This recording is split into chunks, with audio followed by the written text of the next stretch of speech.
And since it's Wednesday and since it's 4 o'clock, actually 4:02, we bring in our good friend Mike Lupica. Mike, how are you?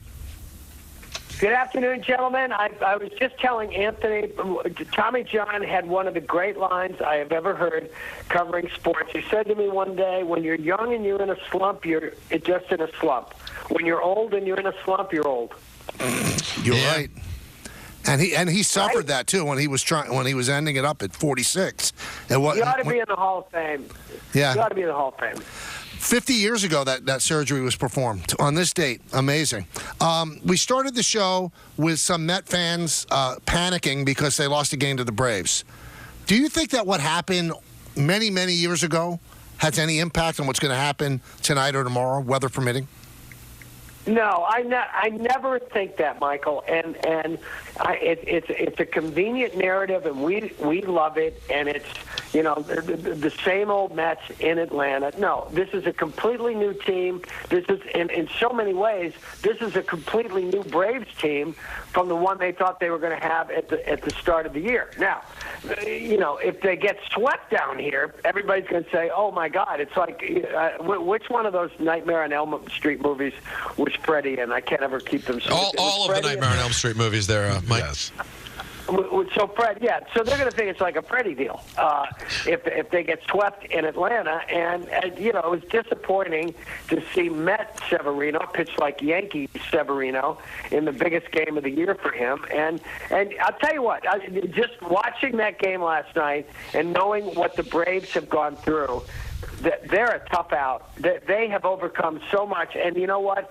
I forget whether it was Keith or Gary said it last night, because I've been saying that either Carlos Mendoza or Pat Murphy ought to be the manager of the year in the National League. But boy, oh boy, if the Braves get in, Brian Snitker's got to get some love, too, for the job he's done. What do you think is going to happen with Lindor? I think he's going to play. I thought it was a good sign. I don't know. Didn't you think it was a good sign that he came out and he was going to try to pinch hit last night? Yeah. And it had to feel that way. Yeah, and, hey, listen, the kid has been great at shortstop. I mean, he's just been great. You'd think he'd been playing for 5 years when he got up in the middle of a pennant race. But, they're just not the same team without Lindor. You always wonder how the early parts of the game go if Lindor is out there. I mean, even last night, before it got away from them, they're still one swing away. So I hope he's going to play. After the year he's had, it would be sad, just as someone who has admired what this team has done, if he doesn't get to play the last week of the regular season. Yankees yesterday, what do you take from that? Obviously, Gleyber Torres is not Lou Brock or Ricky Henderson, but what do you take from that game?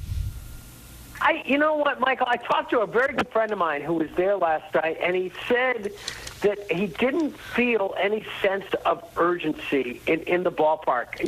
People said, the stadium was ready to explode. He said he didn't feel that last night. And, Michael, I look at this team, and I've seen the way they look when the Martian is out there and hitting the ball hard. I at this point, I don't know that Alex Verdugo is anything more than a late inning defensive replacement. Let the kid play. Let the kid play, because I think he doesn't just bring a talent to this whole thing. He brings an energy that I think helps the whole team. And, I'm not blaming Verdugo for last night's loss. I mean, but I just think, you know what? This team doesn't win the division all the time anymore. So to me, this was going to be a big deal, and it's going to happen, obviously, and it's going to be a big deal when it happens.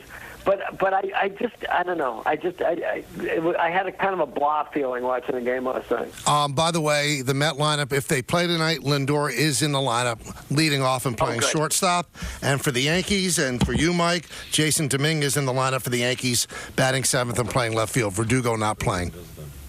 See, I should be on a headset, Michael, with the man. I should have the ability to communicate with these guys. Don't you think? I think so.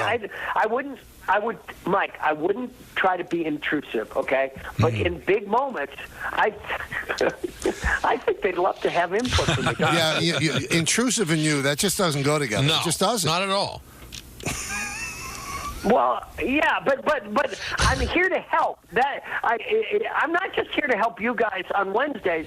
Just in the world of New York sports, I've told you this before. I am a giver. Okay, I'm a giver. Oh. And I just think that I'm a natural resource that the coaches and managers should utilize more. Well, what can you give the New York Giants after a bounce back performance? Did you see anything that made you feel good moving forward here about this Giants team?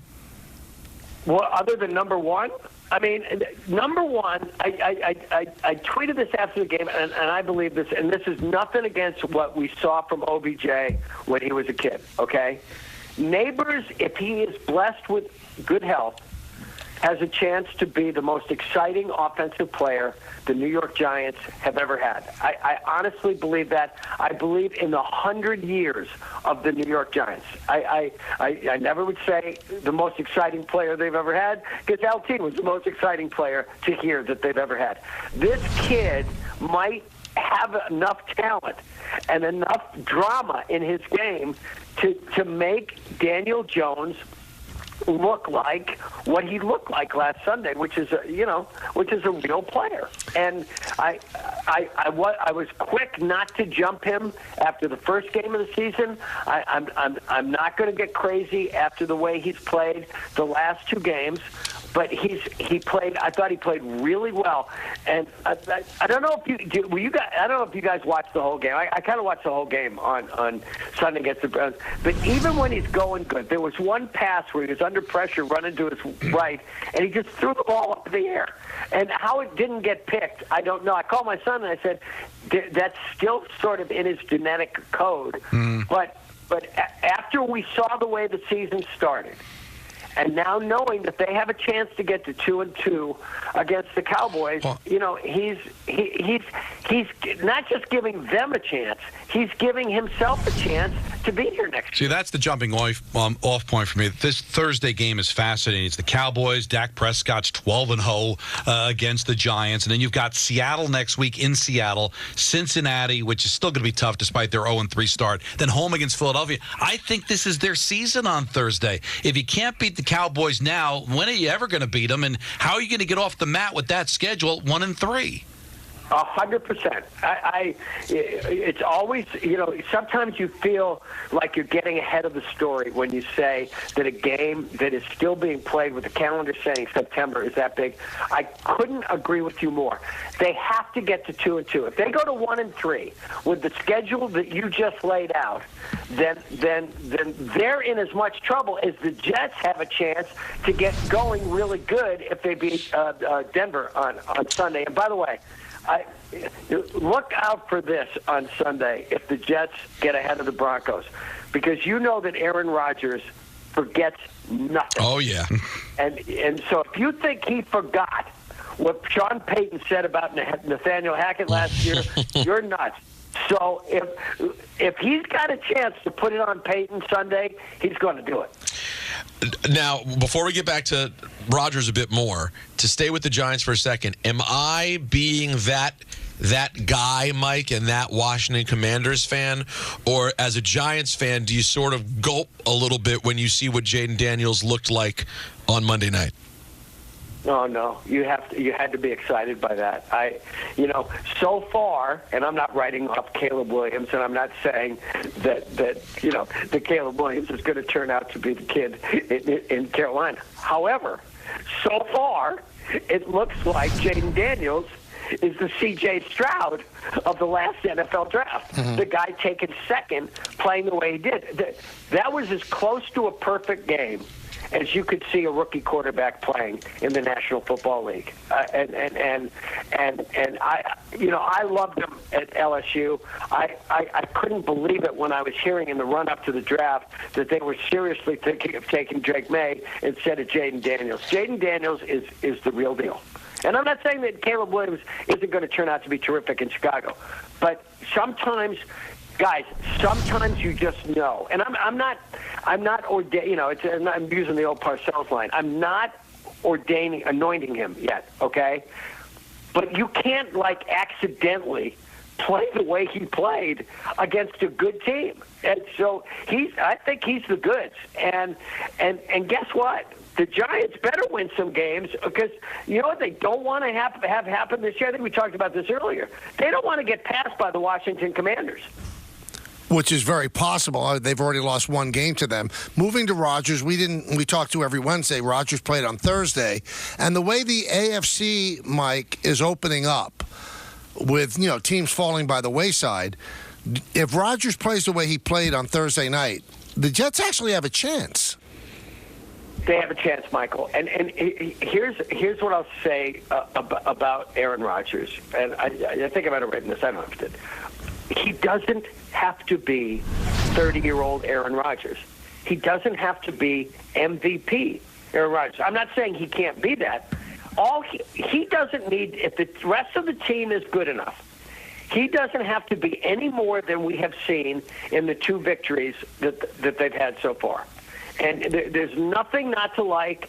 I was a little concerned with his movement and his pocket presence after the first game against the 49ers. But he's looked swell the last 2 games. And if they do something this year, we are going to look back on the fact that they didn't lose the Titans game.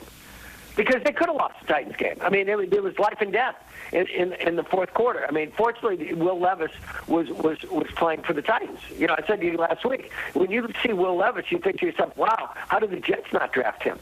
And so Aaron Rodgers doesn't have to be great.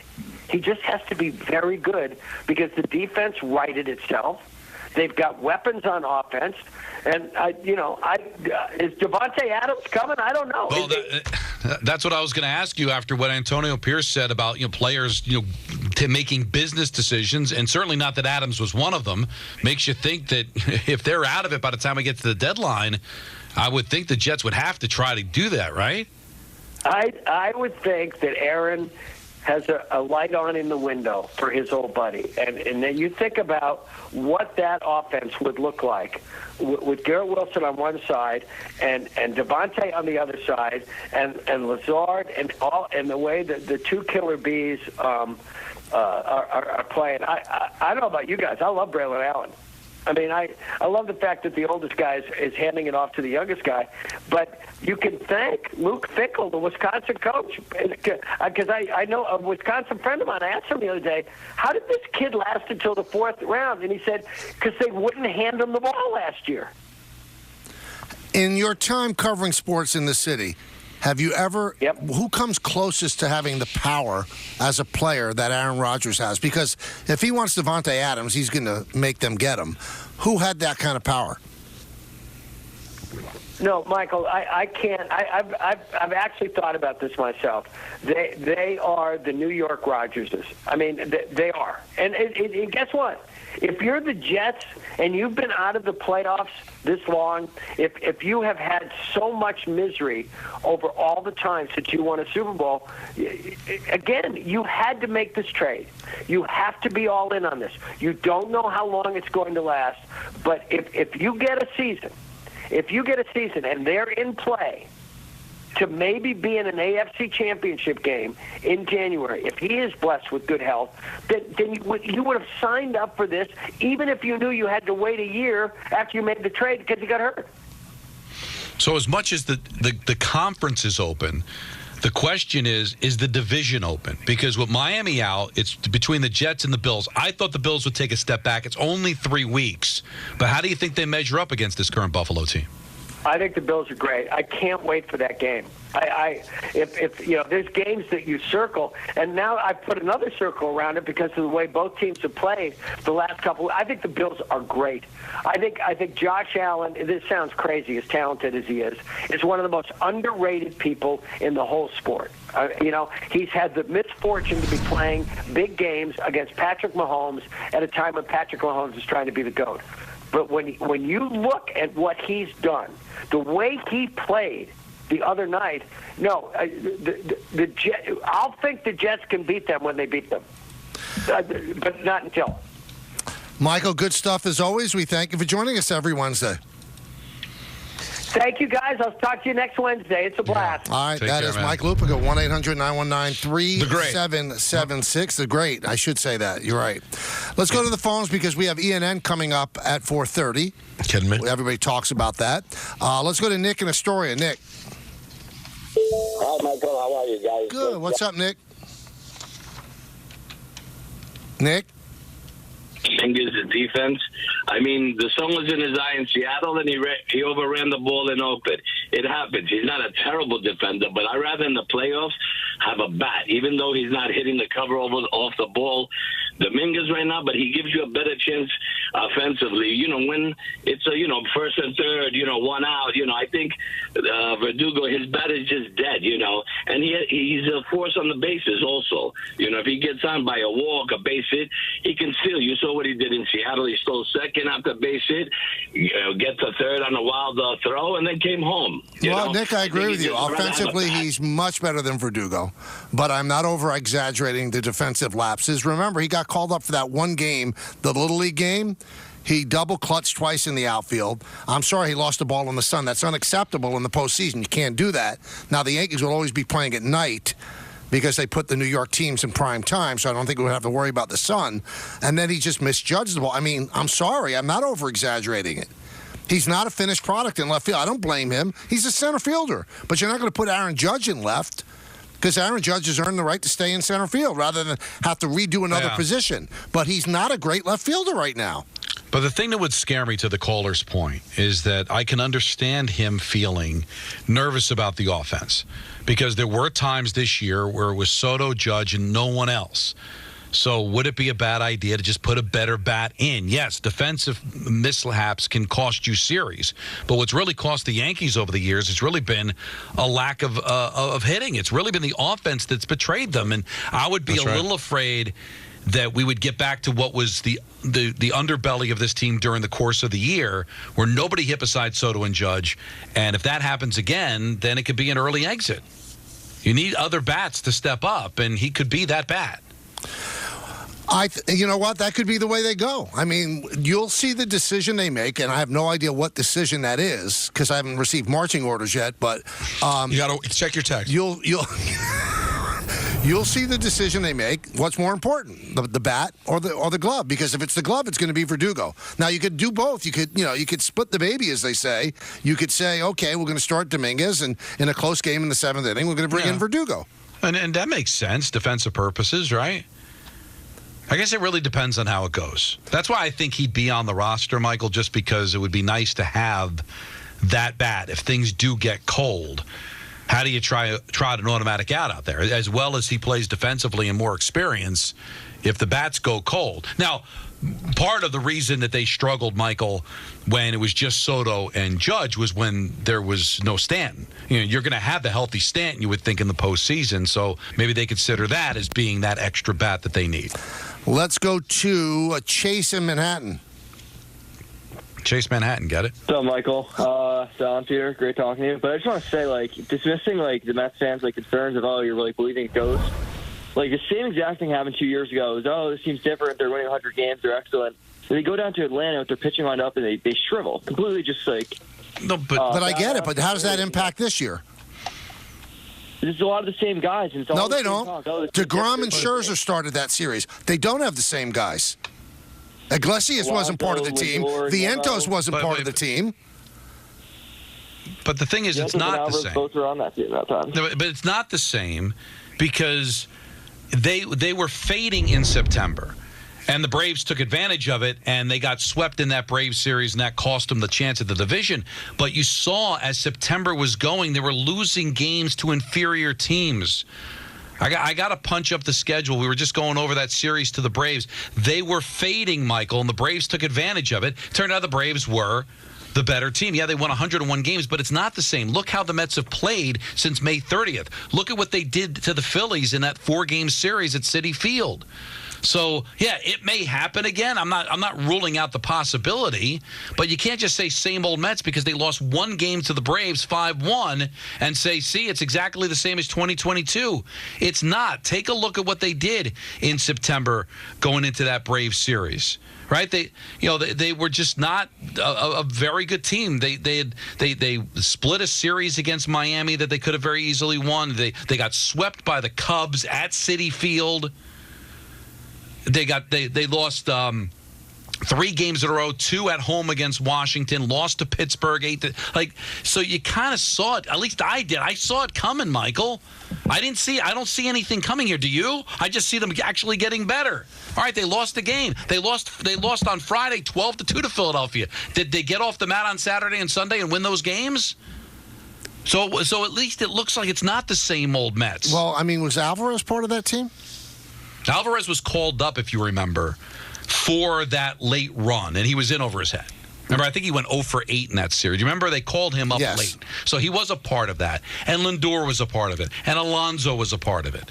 But there's a lot of pieces, Michael. They weren't here. So Severino lost last night because of the jinx against the Braves. He was a Yankee last year.